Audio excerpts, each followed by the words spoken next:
Basa na tayo sa ulan at umuulan dito sa bukid, hindi naman kalakasan, umambon lang at sigurado ang cellphone ko basa din. After na malakas na pagbibisitahin natin ang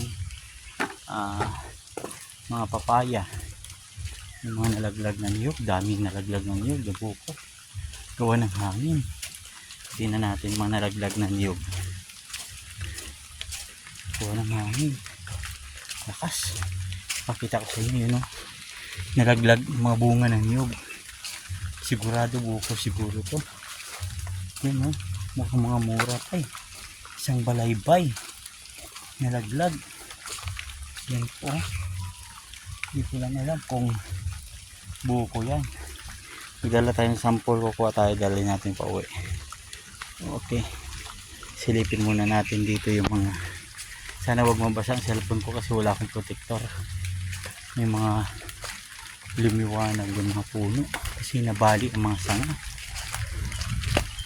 Ayan. Ito mo, siguro mga papaya dito baka natumba. Kahapon kasi sobrang lakas ng ng ulan dito, hangin. Tingnan natin. Yan. Kakao namin, mga bulaklak na bago na wala. Taglag. Tingnan natin. Makita tayong shoot muna tayo dito. Yan. So far, maraming nalaglag na bunga ng niyog, yung tuyo. Yan, tuyo marami. Pating bahay, mga langgam, yun, malalaking langgam. Yung bunga ng bunga ng ng malunggay, yung dami. Yan. Mapatakbo yan. So far, nabali din ang yun din ang isaw. Nabali din ang